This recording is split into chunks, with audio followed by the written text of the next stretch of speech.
El texto del Evangelio de Lucas en el capítulo 2, versos 16 al 21, que la liturgia nos propone en la solemnidad de Santa María, Madre de Dios, es un texto que invita a contemplar el misterio de la encarnación como un acontecimiento que impacta realmente la vida del ser humano y por ello debe aprender a vivirse en profunda actitud contemplativa, pero sin desprenderse de la historia.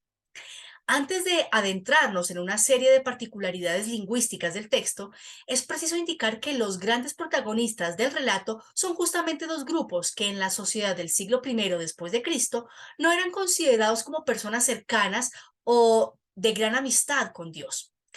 Lucas presentará en este sentido el nacimiento del Salvador como la respuesta consoladora de Dios para todos aquellos que se sienten marginados, pues en su Hijo Dios se pondrá de su lado, asumiendo su misma condición para transformar tanto a los invisibilizados como a aquellos que se empecinan en excluir a otros. Hablemos entonces de este primer grupo, de los pastores, quienes eran considerados como personas de baja cultura y de poca hondura espiritual. Por las implicaciones prácticas de su trabajo, eran frecuentemente vistos como personas asociadas a conceptos de impureza ritual y serían los peores candidatos para ser designados para dar un anuncio de importancia a nivel religioso. El texto mostrará que la mirada de Dios sobre los pastores y sobre todos aquellos descartados por la sociedad será de acogida, de credibilidad y de inclusión, pues Dios siempre tiene una mirada benévola y de esperanza hacia el ser humano. Tenemos el segundo grupo, el de las mujeres, representado por María. Para la época, la mujer no gozaba de visibilidad, no tenía participación en el culto y muchos dudaban de su capacidad para establecer una relación profunda con Dios. Lucas, por el contrario, presenta a María como la persona sabia e instruida que sabe meditar la ley del Señor, es decir, la presenta como la concreción de aquello que todo creyente debe ser. En ella se da cumplimiento a la bienaventuranza del Salmo 1, que declara feliz a aquel que se recrea en la ley del Señor, susurrándola día y noche, y por ello puede dar fruto y mantenerse lozano y frondoso a lo largo de su vida. Dicho esto, el relato que nos convoca es un relato disruptivo que va a conceder un valor inmenso al testimonio de los pequeños, a la sabiduría de las mujeres y a la capacidad pedagógica de la historia humana en su cotidianidad. El texto entonces inicia en el verso 16 del capítulo 2, denotando una gran urgencia por parte de los pastores para ir a ver lo que ha sucedido en Belén, que a su vez ya les fue anunciado por el ángel del Señor.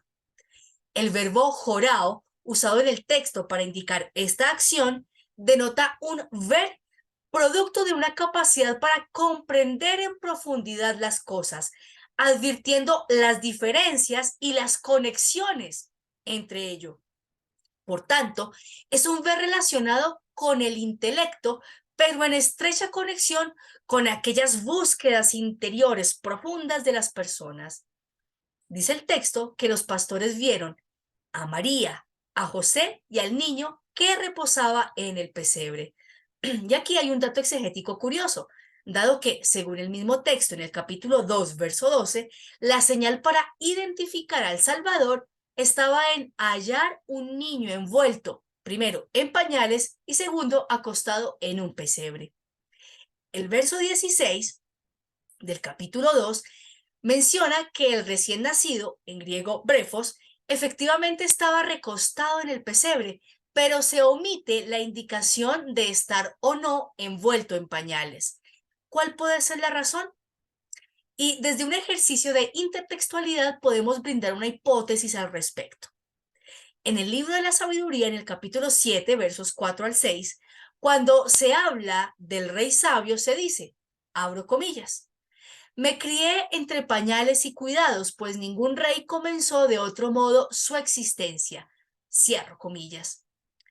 Así, en Lucas 2:12, la mención de los pañales puede estar en conexión con esta alusión al texto de sabiduría para denotar la realeza de este Salvador que ha nacido.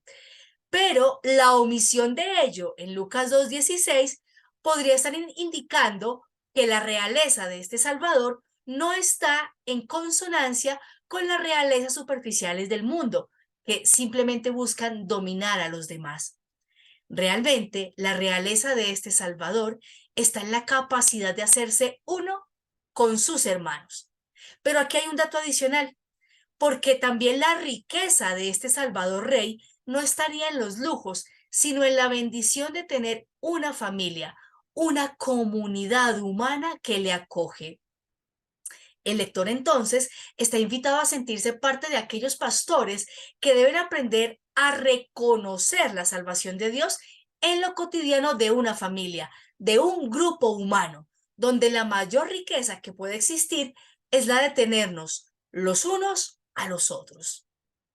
El verbo jorao, ver, continúa llevando el hilo narrativo, pues en el verso 17 vuelve a aparecer, pero para indicar que una vez los pastores vieron a María, José y el niño, comenzaron a hablar de él, pero no de cualquier manera, sino según la palabra rema en griego que les había anunciado el ángel. Rema traduce algo más que palabra o discurso, traduce una palabra que cuando se dice se hace. Por tanto, en el texto quiere decir que cuando Dios habla ya está aconteciendo aquello que la palabra está anunciando. En síntesis, la palabra tiene poder performativo. De este modo, el anuncio que hacen los pastores depende en primera instancia de la rema, de la palabra que les fue dicha a través del ángel, la cual se confirma por todo aquello que fue visto, por aquello que fue contemplado en profundidad.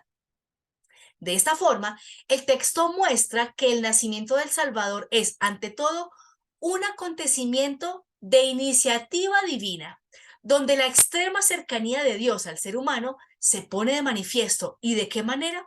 Al presentar a su Hijo en la fragilidad y pequeñez de cualquiera de nosotros. Y esto se observa, se contempla no desde un ver físico, sino desde un ver en profundidad, de leer la cotidianidad en profundidad. Ciertamente, nos dirá el texto que el anuncio de los pastores causa sorpresa en quienes les escuchan, pero el texto invita a pasar del asombro a la contemplación. Y para ello se centrará en María, cuya acción será presentada como algo contrario o alternativo al simplemente sorprenderse. María, según el texto griego, hace sintreo, verbo que significa custodiar, defender, guardar, preservar. Pero, ¿qué es lo que guarda María? El texto griego dice, Ge de Mariam, panta sintrei, ta remata, tauta simbalusa, entecardia autes. Esto quiere decir que María guarda ta rema, la palabra, y lo hace en ¿dónde? En tecardía autes, en su corazón. Y el corazón en el lenguaje bíblico es símbolo de lo más auténtico y sagrado del ser humano. En el corazón están los valores trascendentes, los grandes sueños y grandes anhelos. Está todo aquello que moviliza y da sentido a la vida de la persona. Por tanto, la palabra que anuncia el nacimiento del Salvador y que se constata al interior de la vida humana, donde la mayor riqueza está en tener una comunidad que acoge y cuida al más pequeño, esa palabra es la que anuncian los pastores y que con gran atención custodia a María en lo más sagrado de sí. El texto cierra la mención de los pastores, indicando que retornan a su lugar, glorificando y alabando a Dios por todo lo que habían oído y visto. Y esta expresión, esta vina, oír y ver, es una expresión propia de la espiritualidad del pueblo de Israel. Y ellos identifican en el ver y en el oír dos acciones que facultan al ser humano como testigo y proclamador de la acción en la historia, de la acción de Dios en la historia. La perícopa como tal culmina con la mención de la imposición del nombre Jesús al niño en el día de su circuncisión, y el texto hace énfasis en que esto está acorde a lo indicado por el ángel, el enviado por Dios, y acorde a lo que él dijo antes de que María concibiera al niño en su vientre. De nuevo, se reafirma la centralidad de la palabra de Dios, de Tahrema, no como un discurso premonitorio, sino como reflejo de la irrupción de la acción divina en la vida concreta del ser humano. La palabra que Dios comunica al ser humano refleja su decisión de comprometerse hasta el final con la vida de los hombres y de las mujeres de todos los tiempos, viviendo junto a ellos las peripecias de la historia para dar un sentido salvífico y transformador a la existencia. Queridos hermanos, nos ha nacido un Salvador, el Cristo Señor. Y esto es la expresión más grande y bella de la presencia de Dios en medio de la humanidad. Feliz jornada para todos.